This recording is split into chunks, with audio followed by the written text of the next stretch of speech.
Salut les amis, je suis Tai et bienvenue sur le riz jaune. Aujourd'hui, un grand classique et très populaire de la street food thaï, le krao kramo. Krao qui signifie riz, kramo qui signifie pâte de porc, donc du riz aux pâtes de porc. Ne vous inquiétez pas, nous n'allons pas utiliser une pâte de porc, mais qu'une partie, le jarret que l'on va braiser. Une recette influencée par la cuisine chinoise, assez simple dans l'ensemble, malgré un temps de cuisson et un petit peu de découpage. Mais vous allez voir, ça va aller tout seul. Donc pour cela, il va falloir du jarret de porc. Traditionnellement, ils utilisent aussi du pied de porc, mais nous, on va s'en passer. Des œufs, des shiitakes déshydratés, de l'ail, de l'anis étoilé, des bâtonnets de cannelle, du sucre de palme, du citron vert, des piments frais, du brocoli chinois, de la coriandre, des feuilles de moutarde saumurées, de la sauce soja noire, de la sauce soja claire, du poivre de Sichuan en grains, du poivre noir ou blanc en grains aussi, et du riz parfumé thaï, que l'on appelle aussi plus couramment du riz blanc. Les quantités, comme d'habitude, sont à retrouver sous la vidéo en description. Et nous, si vous voulez bien, on y va pour la petite préparation.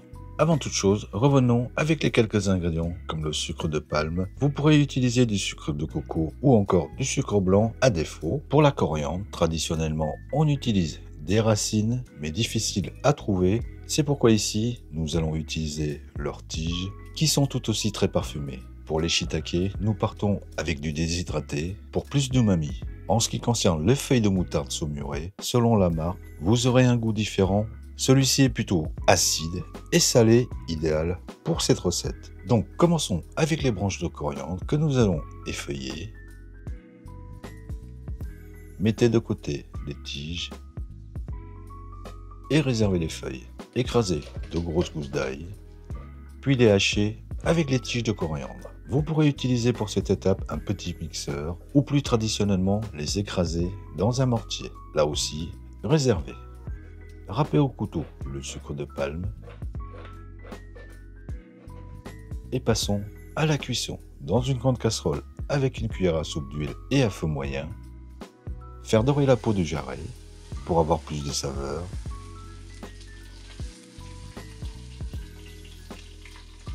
Puis le retirer. Dans la même casserole et avec l'huile résiduelle, faire revenir 20 secondes l'ail et les tiges de coriandre hachées. Ajouter le sucre de palme, le faire fondre et le laisser caraméliser légèrement. Ajouter ensuite le jarret. Recouvrir d'eau à hauteur. Porter à ébullition, écumer.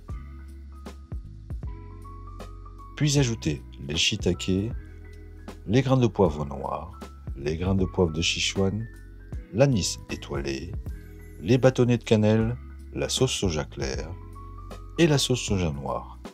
Mélanger, à la réébullition, couvrir, réduire le feu et laisser briser 2h30 à 3h. En attendant, retirez les bases des brocolis chinois, puis les rincer et les réserver. Pour la sauce d'accompagnement, ciselez les piments frais. Hachez une grosse gousse d'ail. Puis hachez plus finement avec les piments. Étape que vous pourrez aussi faire avec un petit mixeur ou un mortier. Transférez l'ensemble dans un bol. Y ajoutez une demi-cuillère à café de sel ou une cuillère à soupe de sauce poisson. Traditionnellement, on adjoint du vinaigre de riz, mais perso, je préfère le jus d'un citron vert bien plus frais. Et là aussi, on va réserver. Émincez les feuilles de moutarde saumurées pour des tranches de 3 mm d'épaisseur environ.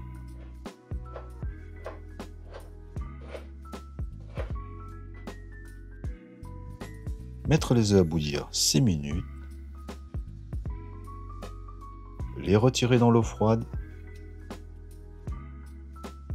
les écaler et on les réserve pour plus tard. Pensez aussi à retourner toutes les 35 à 45 minutes le jarret de porc pour une cuisson uniforme, car le niveau du bouillon va diminuer au fur et à mesure. Nous allons ensuite mettre le riz à cuire 30 minutes avant la fin de la cuisson du jarret. Ici, nous partons avec 280 g de riz thaï qu'il faut rincer 2 à 3 fois. Ajoutez ensuite 465 g d'eau. Porter à ébullition. S'assurer que le riz ne colle pas au fond de la casserole. Réduire le feu au minimum. Couvrir et laisser cuire 14 minutes. Après ces 14 minutes, coupez le feu, ne surtout pas découvrir et le réserver. Incorporez ensuite les œufs 10 minutes avant la fin de la cuisson du jarret.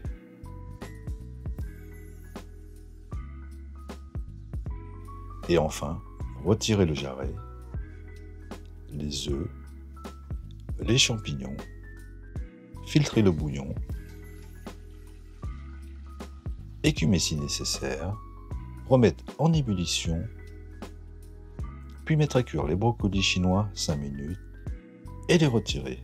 Réajuster l'assaisonnement du bouillon avec du sel ou de la sauce soja claire. Ici, j'ai rajouté en plus une cuillère à soupe de sauce huître, puis le maintenir au chaud.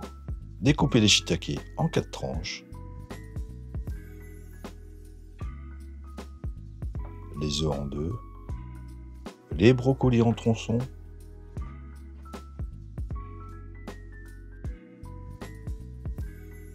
Retirez l'os du jarret. Portionnez en 4 parts. Puis détaillez en tranches chacune des parts. Égrenez le riz. Portionnez dans des assiettes. Déposez dessus les tranches de jarret. Ajoutez le brocoli chinois, les feuilles de moutarde saumurées, les champignons, l'œuf. Et nappez généreusement de jus de cuisson. On n'oublie pas les feuilles de coriandre. Et on pourra déguster tout cela avec sa sauce ail piment. Pour une bouchée idéale, un peu de tout dans une cuillère et bien sûr la petite sauce. Du temps de cuisson, des découpages et vous allez voir que tous ces efforts ne sont pas vains. Je voudrais revenir sur certaines étapes de la recette comme par exemple au moment de l'écumage en début de cuisson. La méthode que j'ai utilisée n'est pas la plus facile. Je vous conseille donc de faire bouillir votre jarret 10 à 15 minutes dans l'eau bouillante, écumer au fur et à mesure, voire même rincer le jarret après et ensuite passer à cette étape. Pour le riz blanc aussi, pour plus de facilité, utilisez si vous en avez un autocuiseur. Et pour le jus de cuisson, s'il vous en reste, n'hésitez pas à le réfrigérer 4 à 5 jours une fois refroidi.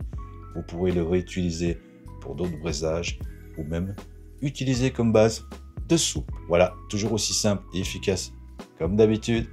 En attendant de vous retrouver pour une nouvelle vidéo, on vous dit à bientôt et bon appétit.